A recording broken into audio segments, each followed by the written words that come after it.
सच के साथ। नमस्कार, सिटी वाराणसी लाइव में आप सभी का स्वागत है। मैं हूं अमित मिश्रा। आइए देखते हैं आज की खास खबरें।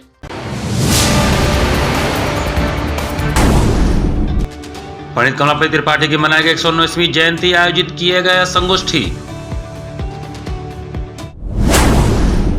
आईआईटी बीएचयू की छात्रा के साथ दुष्कर्म के आरोपी की जमानत के खिलाफ महिला कांग्रेस का प्रदर्शन, पीएम को भेजी चूड़ियां। सामाजिक विज्ञान संकाय में हॉस्टल की समस्या को लेकर छात्रों का प्रदर्शन।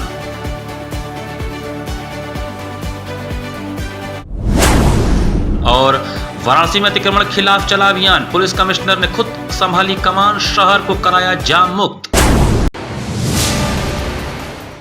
और अब समाचार विस्तार से।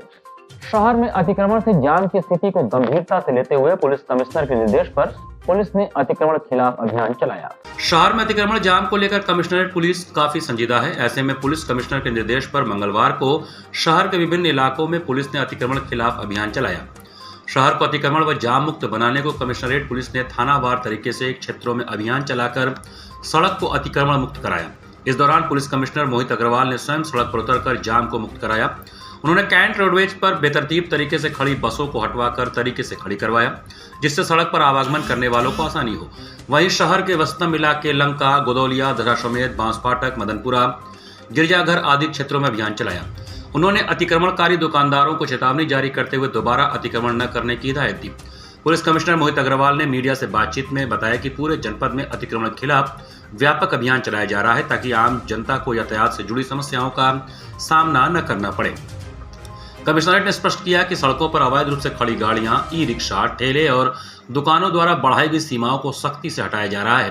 उन्होंने चेतावनी दिया कि जो लोग इस आदेश का पालन नहीं करेंगे उनके खिलाफ विधिक कार्रवाई की जाएगी, जिसमें एफआईआर दर्ज करना और उनके सामान की जब्ती शामिल होगी। गंभीर मामलों में दोषियों को जेल भी भेजा जाएगा। अभियान के तहत सभी चौकी इंचार्ज और थाना प्रभारियों को अतिक्रमण हटाने काम में लगाया गया है, ताकि सड़कों पर किसी प्रकार का अवैध कब्जा न होने पाए। पुलिस कमिश्नर ने बताया कि बनारस को जाम मुक्त बनाने के लिए शहर के सभी प्रमुख चौराहों और मार्गों का निरीक्षण किया जा रहा है। उन्होंने कहा कि सरकारी बसें सड़क पर खड़ी होकर सवारियां न लें। इसके लिए रोडवेज को निर्देश दिए गए हैं कि बसें अंदर से ही सवारियों को भरें और तभी चलें। इसी प्रकार ऑटो के लिए एक अलग लेन बनाई जा रही है, जिसमें ऑटो एक के पीछे एक खड़े होंगे और व्यवस्थित तरीके से सवारियों को लेकर चलेंगे। जो ऑटो इस लेन से हटकर खड़ा होगा उसके खिलाफ कार्रवाई की जाएगी और सुचारू रूप से यातायात चले, ताकि आम जनता को ट्रैफिक जाम का सामना ना करना पड़े।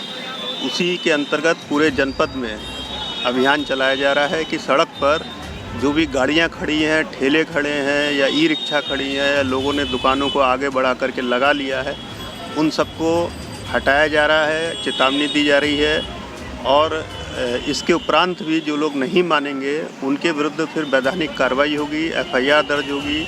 उनकी गाड़ियां या दुकानें या दुकानों पर जो सामान उन्होंने सड़क पर रख रखा है उनको जब्त कर लिया जाएगा और उनके ऊपर कठोर कार्रवाई करके उनको जेल भी भेजा जाएगा। और हमारे जितने भी चौकी इंचार्ज हैं, थानाध्यक्ष हैं, थाने के जितने भी सिपाही हैं, दरोगा हैं, सबको इस काम पे लगाया गया है कि किसी भी तरह का अतिक्रमण सड़क पर ना होने दिया जाए। और हम लोग ये सुनिश्चित करेंगे कि जाम रहित व्यवस्था बनारस को हम दें। इसी के अंतर्गत आज सभी चौराहों का, सभी प्रमुख मार्गों का भ्रमण मेरे द्वारा किया जा रहा है। आईआईटी बीएचयू की छात्रा के साथ दुष्कर्म के आरोपी भाजपा पदाधिकारियों को जमानत मिलने के खिलाफ महिला कांग्रेस के कार्यकर्ताओं ने विरोध प्रदर्शन किया। आईआईटी बीएचयू की छात्रा के साथ दुष्कर्म के आरोपी भाजपा पदाधिकारियों की जमानत के खिलाफ जिला महानगर महिला कांग्रेस वाराणसी द्वारा विरोध प्रदर्शन हुआ और प्रधानमंत्री को चूड़ियां भेजी गई। कोतवाली के पास डाकघर से प्रधानमंत्री नरेंद्र मोदी को चूड़ी भेजकर महिला कांग्रेस सदस्यों ने अपना विरोध दर्ज कराया। कार्यक्रम का संयोजन जिलाध्यक्ष महिला कांग्रेस अनुराधा यादव व महानगर अध्यक्ष महिला कांग्रेस पूनम विश्वकर्मा ने किया। जिलाध्यक्ष महिला कांग्रेस अनुराधा यादव व महानगर अध्यक्ष महिला कांग्रेस पूनम विश्वकर्मा ने संयुक्त रूप से कहा कि देश में कलंकित घटनाओं के बाद मोदी सरकार दुराचारी को बचाने में लग जाती है। कई दिनों तक एफआईआर नहीं लिखी जाती। जब तक लोग सड़क पर न्याय की गुहार न लगाएं तब तक कोई कार्रवाई नहीं होती। बीजेपी सरकार हर बार आरोपी को संरक्षण देती है, जिससे आरोपियों के हौसले बुलंद होते हैं। प्रधानमंत्री जी के संसदीय क्षेत्र में भाजपा के पदाधिकारी बलात्कारी रिहा हो गए हैं। जिस आईटी की छात्रा के साथ बलात्कार हुआ, उसके जो गुनाहगार थे आज उनको रिहा कर दिया गया। तो ये मोदी का संसदीय क्षेत्र है, जहां से मोदी जी बड़ी बड़ी महिलाओं की सुरक्षा की बात करते हैं और उन्हीं को ताक पे रखते हुए आज उन्हें रिहा कर दिया जाता है। हम विरोध करने आए हैं कि अगर उनकी गिरफ्तारी फिर से पुनः नहीं होती है तो आप चूड़ी पहन लीजिए। आज हम यहाँ डाकघर पे उपस्थित होकर हम सभी ढेरों महिलाएं आज उन्हें चूड़ी भेजने का काम कर रहे हैं। आप चूड़ी पहनकर घर बैठिए।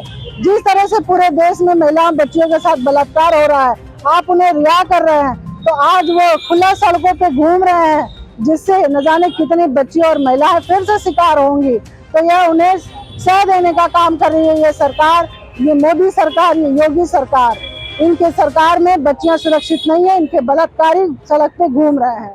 पंडित कमलापति त्रिपाठी जी की 119वीं जयंती पर एक संगोष्ठी का आयोजन किया गया। पंडित कमलापति त्रिपाठी धर्मनिरपेक्षता को लोकतंत्र की कसौटी मानते थे। उनका मानना था कि सांप्रदायिक राजनीति हमेशा लोकतंत्र को आहत कर फासिस्ट राजनीति का मार्ग प्रशस्त करती है। ऐसे खतरों के विरुद्ध उन्होंने 3.5 दशक से भी पहले देश को आगाह करते हुए उनके मुकाबले के लिए कांग्रेस और लोकतंत्र में विश्वास रखने वाली सभी वामपंथी समाजवादी शक्तियों की एकजुटता की वकालत की थी। उक्त आशय के विचार आज पंडित कमलापति त्रिपाठी की 119वीं जयंती पर इनिशिया लाइन में पंडित कमलापति त्रिपाठी फाउंडेशन द्वारा आयोजित एक संगोष्ठी में वक्ताओं ने प्रकट किए। विजय शंकर पांडे की अध्यक्षता में संपन्न उक्त संगोष्ठी को मुख्य रूप से संबोधित करने वालों में professor Satish Kumar Rai, doctor Mohammad Arif, A.K. लारी एवं वैभव त्रिपाठी जहां शामिल थे, वहीं बैजनाथ सिंह ने संयोजन किया। इस संगोष्ठी से पूर्व पूर्वाह्न 10 बजे इंग्लिशिया लाइन स्थित पंडित कमलापति त्रिपाठी की प्रतिमा पर पुष्पांजलि का कार्यक्रम संपन्न हुआ। पुष्पांजलि एवं संगोष्ठी कार्यक्रमों के अवसर पर प्रमुख रूप से ललितेश पति त्रिपाठी, विजय शंकर पांडे, प्रोफेसर सतीश राय, प्रोफेसर अनिल उपाध्याय, प्रजानाथ शर्मा, A.K. लारी, बैजनाथ सिंह, प्रतिमा स्मारक समिति अध्यक्ष विजय शंकर मेहता, डॉक्टर आरिफ, भूपेंद्र प्रताप सिंह, राजेंद्र तिवारी, मनोज चौबे, वैभव त्रिपाठी, डॉक्टर जितेंद्र सेठ, राजेंद्र जायसवाल, विजय कृष्ण, अन्नू, कमला पांडे, प्रमोद श्रीवास्तव, उदय सिंह, विपिन कुमार मेहता आदि शामिल रहे।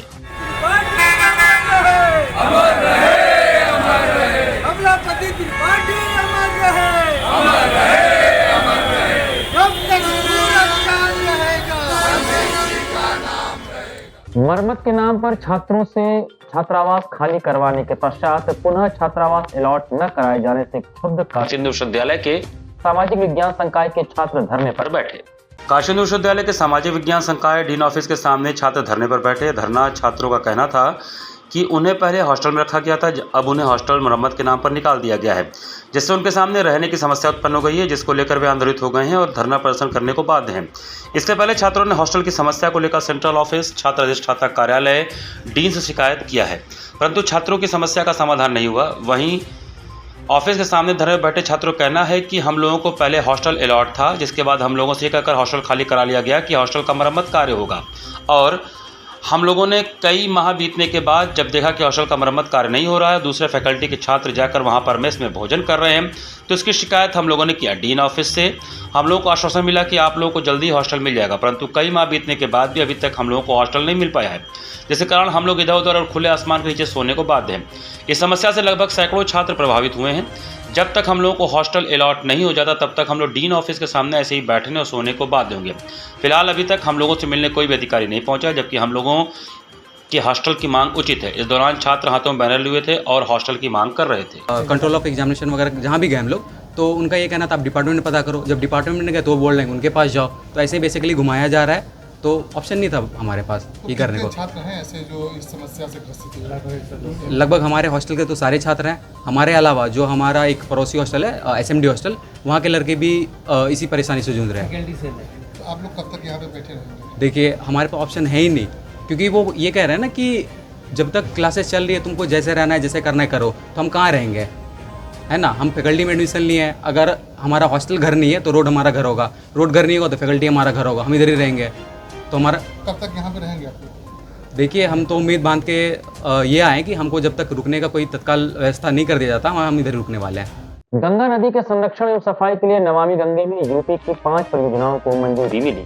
नमामि गंगे में यूपी की 5 परियोजनाओं को मंजूरी मिली है। वाराणसी प्रदेश में गंगा नदी के संरक्षण और सफाई के लिए होने वाले प्रयासों को एक और कामयाबी मिली है। नमामि गंगे के साथ संयोजक उज्ज्वल वर्मा सोमवार को काशी दौरे पर वाराणसी पहुंचे। उन्होंने बताया कि जिस तरह से प्रधानमंत्री नरेंद्र मोदी कार्यकाल में गंगा सफाई योजना को एक नया मुकाम मिला है, वो हर्ष की बात है और उन्होंने बताया कि प्रदेश में गंगा नदी के संरक्षण और सफाई के लिए होने वाले प्रयासों को एक और कामयाबी मिली है। राष्ट्रीय स्वच्छ गंगा मिशन की दिल्ली में हुई 56वीं कार्यकारी समिति की बैठक में उत्तर प्रदेश के लिए 73.39 करोड़ की लागत वाली 5 परियोजनाओं को मंजूरी दी गई है। नमामि गंगे और IIT BHU के बीच संस्थागत ढांचे के तहत वाराणसी में smart laboratory for clean river परियोजना के सचिवालय की स्थापना की जाएगी। बुलंदशहर के गुलावठी में एक महत्वपूर्ण पर्यावरणीय परियोजना को मंजूरी दी गई है। इसका उद्देश्य गंगा की सहायक पूर्वी काली नदी के प्रदूषण को रोकना है। अंबेडकर केंद्रीय विश्वविद्यालय लखनऊ द्वारा प्रकृति आधारित समाधानों के माध्यम से ऊपरी गोमती नदी बेसिन में निचले क्रम की वाराणसी धाराओं और सहायक नदियों के कायाकल्प की 2024 योजना को भी मंजूरी दी गई है। 73 करोड़ 79 लाख रुपए अभी इस 5 परियोजनाओं को दिया है और माँ गंगा तो साफ़ हो ही रही हैं दिन प्रतिदिन। आप 2014 के पहले देखिए वाराणसी में लगभग हर घाटों पर नाला बहते थे। आज सभी नालाओं को बंद कर दिया गया है और अब ये जो परियोजना ला दी गई हैं, ये परियोजना इसलिए लाई हैं कि जो गंगा के साथ सहयोगी नदियाँ थीं, जैसे काली नदी हो गई, गोमती नदी हो गई, तो ये सब नदी को भी सफाई होगा इसी परियोजना के अंतर्गत। यहाँ पर वक्त चला छोटे से ब्रेक का, बने रहिए सिटी वाराणसी लाइव के साथ। वाराणसी लाइव, सच के साथ।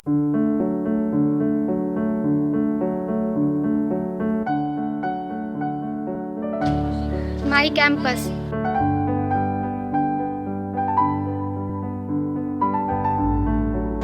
माई classroom, my library,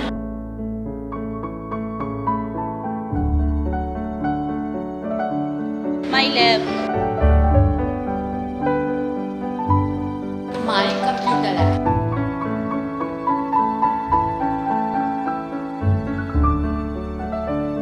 this is our playground.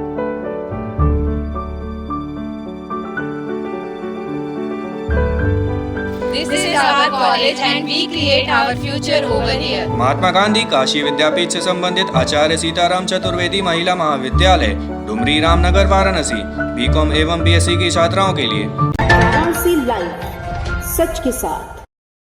Break के बाद आपका स्वागत है। नगर निगम वाराणसी द्वारा जल्द ही ऑनलाइन माध्यम से जन्म एवं मृत्यु प्रमाण पत्रों का ब्यौरा उपलब्ध कराया जाएगा। बच्चों के स्कूल में एडमिशन से लेकर बाकी किसी प्रक्रिया के लिए बर्थ सर्टिफिकेट का होना बेहद आवश्यक है। आधार कार्ड बनवाने में बर्थ सर्टिफिकेट की जरूरत पड़ती है। प्रॉपर्टी में नाम ट्रांसफर कराने, प्रॉपर्टी डिस्प्यूट या अन्य कई मामलों में मृत्यु प्रमाण पत्र अहम दस्तावेज हैं। डिजिटल युग में अब वाराणसी नगर निगम ने भी जन्म मृत्यु प्रमाण पत्रों का ब्यौरा डिजिटल करने का निर्णय लिया है। अब ये दस्तावेज बड़े बड़े गठनों के रूप में मौजूद हैं। नगर निगम के जनसंपर्क अधिकारी संदीप श्रीवास्तव ने बताया कि वाराणसी नगर निगम में लगभग 2500 रजिस्टर हैं। इनमें लगभग 2.5 लाख से 3 लाख के जन्म मृत्यु प्रमाण पत्रों का ब्यौरा है। ऐसे सभी दस्तावेजों को अब डिजिटल किया जाएगा। 1955 से वर्ष 2020 तक के जन्म मृत्यु प्रमाण पत्रों को CSR फंड की मदद से डिजिटल करने का काम शुरू कर दिया गया है। इसके लिए एक एजेंसी को काम दिया गया है। रजिस्टर को स्कैन करने की प्रक्रिया सुबह 10 से शाम 6 बजे तक चलती है। एक दिन में 20 रजिस्टरों को स्कैन किया जा रहा है। संदीप श्रीवास्तव के अनुसार यह प्रक्रिया 3 महीने में पूरी हो जाएगी।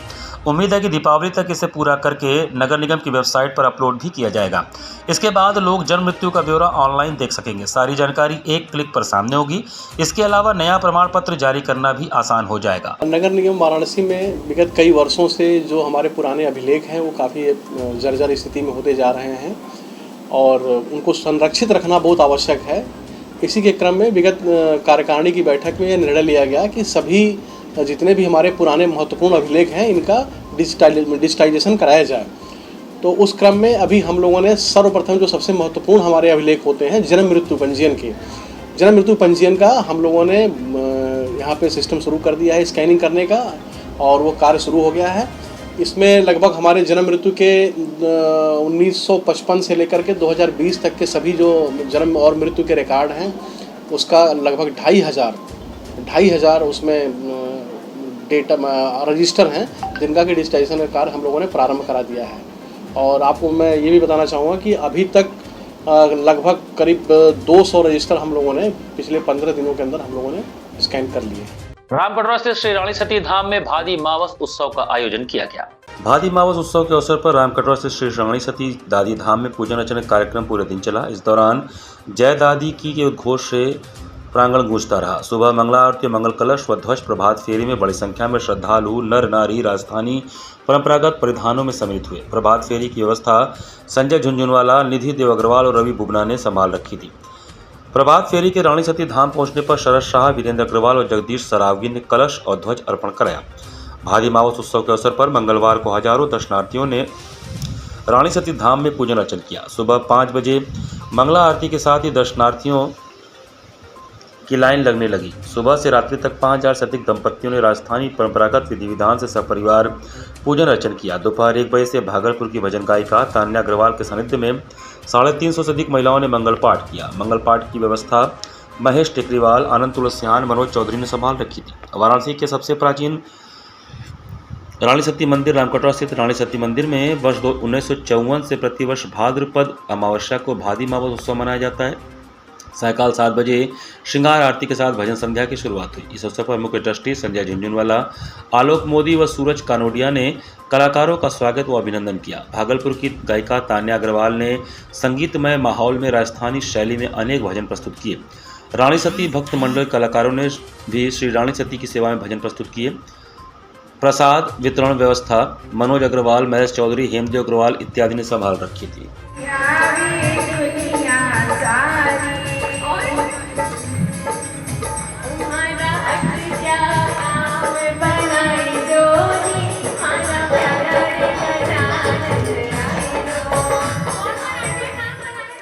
मंगलवार को संपूर्ण संस्कृत विश्वविद्यालय के योग साधना केंद्र में हिंदी ओलंपियाड का आयोजन किया गया। संपूर्ण संस्कृत विश्वविद्यालय के योग साधना केंद्र में मंगलवार को पूर्वाह्न 12 बजे राष्ट्रीय शिक्षा नीति में हिंदी भाषा व मातृभाषा को शिक्षा का माध्यम बनाने के लिए हिंदी ओलंपियाड फाउंडेशन का आयोजन कुलपति प्रोफेसर बिहारीलाल शर्मा की अध्यक्षता में किया गया।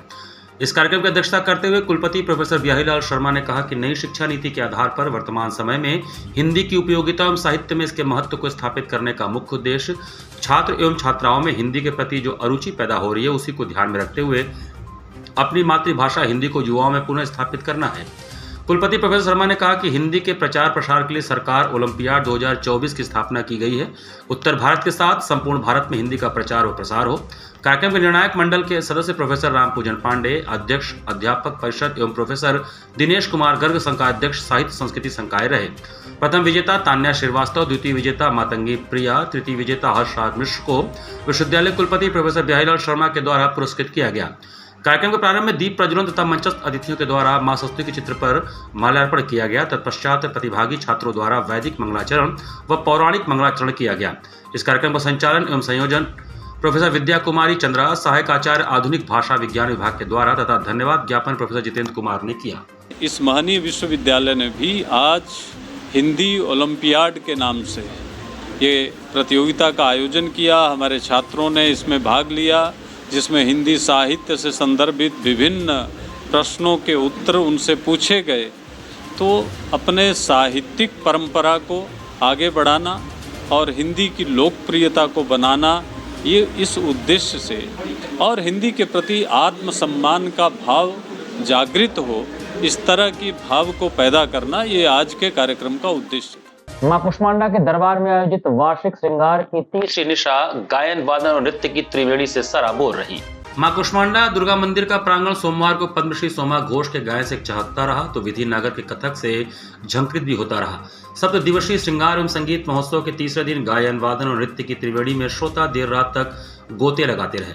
नवरत्नों सुसज्जित मां की अनुपम छवि के सम्मुख कलाकारों ने अपनी प्रस्तुतियों से उनको नतशीश नमन किया। देश की ख्यात शास्त्रीय गायिका पद्मश्री डॉक्टर सोमा घोष ने सबसे पहले राग दुर्गा, एक ताल में निबद्ध बड़ा ख्याल अम्बे दुर्गे प्रस्तुत किया। इसके बाद छोटा ख्याल देवी भजो दुर्गा भवानी प्रस्तुत किया। तत्पश्चात राग देश में ठुमरी की बंदिश मेरे राम उतरे ये पार नदिया धीरे बहो सुनाकर सबको मंत्रमुग्ध कर दिया। अंत में भजन काली कल्याणी मोरी दुर्गा भवानी एवं जय जग जननी भवानी मां सुनाकर मां को अपनी श्रद्धांजलि अर्पित की। इनके साथ तबले पर पंडित ललित कुमार, हारमोनियम पर पंकज मिश्रा, सिंथेसाइजर पर संतोष मौर्य, एकॉर्डियन पर राजबंधु खन्ना ने संगत किया। समारोह की दूसरी प्रस्तुति विख्यात कथक नृत्यांगना डॉक्टर विधि नागर की रही। उन्होंने सबसे पहले दुर्गा माला की प्रस्तुति दी, जिसमें मां दुर्गा, मां पार्वती, मां सरस्वती, मां लक्ष्मी, मां काली के स्वरूप को बखूबी दर्शाया। इसके पश्चात अमृत मिश्रा एवं शिखा रमेश के साथ 3 ताल प्रस्तुत किया, जिसमें थाट, आमद, दुपल्ली, परन, टुकड़े, फरमाइशी लड़ी आदि प्रस्तुत किया। तीसरी प्रस्तुति में मेघ तथा तराना प्रस्तुत किया। कार्यक्रम का अंत दुर्गा स्तुति नमो नमो दुर्गे महारानी से किया। कार्यक्रम में मुंबई से आई ओडिसी नृत्यांगना सुश्री शुभदा वराडकर ने भी मां की स्तुति की। उन्होंने सबसे पहले आदि शंकराचार्य द्वारा रचित देवी स्तुति प्रस्तुत किया। इसके बाद शुद्ध ओडिसी पल्लवी प्रस्तुत किया। अंत में रामायण के सीता हरण के दृश्य को जीवंत कर सबको मोहित कर दिया। इसके पूर्व पहली प्रस्तुति अदिति चटर्जी के कथक की रही। उन्होंने सबसे पहले शिव शक्ति की आराधना पर नृत्य प्रस्तुत किया। इसके उपरांत पारंपरिक कथक तथा बनारसी दादरा प्रस्तुत किया। इनके साथ तबले पर श्रीकांत मिश्रा, हारमोनियम पर आनंद किशोर मिश्रा, सारंगी पर अंकित मिश्रा ने संगत किया। चौथी प्रस्तुति वृंदावन से आए आशीष कुमार सिंह की रही। उन्होंने भवानी दयानी के साथ नृत्य ढंग प्रस्तुत किया। कलाकारों का स्वागत महंत राजनाथ दुबे और विकास दुबे ने किया। व्यवस्था कौशलपति द्विवेदी, चंदन दुबे, किशन दुबे ने संभाला। संचालन प्रीतेश आचार्य एवं ललिता शर्मा ने किया। श्रृंगार महोत्सव के तीसरे दिन मां कुष्मांडा का गुलाब से श्रृंगार किया गया। सायंकाल 4 बजे मां का पंचामृत स्नान के बाद चटक लाल चुनरी और दुपट्टे से सजी मां को विशेष गुलाब के फूलों से सुसज्जित किया गया। इसके बाद लक्ष्मी हार और रामनामी हार धारण कराया गया। उसके ऊपर रत्न जड़ित आभूषण में मां लिखे हुए हार से मां की झांकी सजाई गई।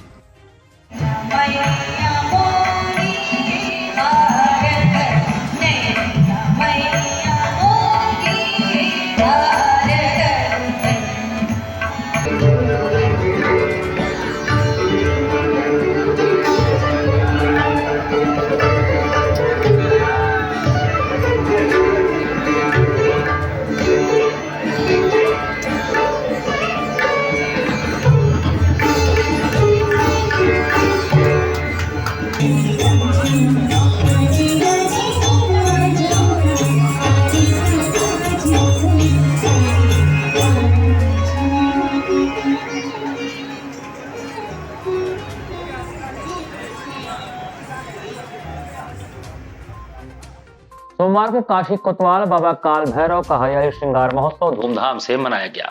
काशी कोतवाल बाबा काल भैरव का अति प्राचीन हरियाली श्रृंगार महोत्सव सोमवार को आयोजित किया गया। इस अवसर पर विविध धार्मिक अनुष्ठानों के साथ जहां बाबा राष्ट्रीय श्रृंगार में सजे धजे दिखे, वहीं नामचीन कलाकारों ने बाबा के चरणों में भजनांजलि अर्पित किया। बाबा के मनमोही श्रृंगार के दर्शन के लिए श्रद्धालुओं का सैलाब उमड़ पड़ा। महोत्सव का शुभारंभ कार्यक्रम संयोजक आचार्य राजेश मिश्रा के आचार्यत्व में हवन से हुआ। मध्याह्न में बाबा का पंचाभिषेक कर सिंदूर अर्पित किया गया। इसके बाद पुजारी पंडित विश्वनाथ महाराज और पंडित रमेश महाराज ने बाबा को नवीन वस्त्र और स्वर्ण मुखौटा धारण कराकर स्वर्ण आभूषण और मालाओं में भव्य राजती झांकी सजाई और हलवा, घुघरी और पकवान भोग लगाकर आरती किया। आरती के साथ बाबा के श्रृंगार का दर्शन भक्तों के लिए खोल दिया गया। अपराह्न 4 बजे 11 वैदिक ब्राह्मणों ने बसंत पूजा कराई। सायकाल 7 बजे भजन संध्या में नामचीन कलाकारों ने एक से एक भजन प्रस्तुत कर माहौल को भक्तिमय बना दिया। इस अवसर पर जहां बाबा के दरबार में हरियाली छटा भक्तों को भीषण उमस से राहत दे रही थी, वहीं मंदिर आने वाले सभी मार्गों पर हरियाली के साथ आकर्षक सजावट भी की गई थी। भैरवनाथ में उसका बना भव्य गेट लोगों को आकर्षित कर रहा था। दर्शन करने आने वाले श्रद्धालुओं को हलवा, घुघरी का प्रसाद दिया जा रहा था। दर्शन पूजन का क्रम देर रात तक चलता रहा। मध्यरात्रि 12 बजे बाबा की महाआरती कर 110वें महोत्सव को विराम दिया गया। सबसे अति प्राचीन 110वां वार्षिक हरियाली महोत्सव है, जो प्रतिवर्ष पिछले 109 वर्षों से होता है। गुरुजी, आज के उद्देश्य क्या था बाल ये उद्देश्य पूरे विश्व जगत कल्याण और संसार में बारिश धनधान्य से भरा रहे, इसलिए किया जाता है। हवन ये हवन की प्रेरणा भैरव जी से अनुमति से हुआ है, प्रथम बार हुआ है। इसी के साथ सिटी वाराणसी लाइव का ये संस्करण हम समाप्त करते हैं। मुझे दीजिए आज्ञा। नमस्कार।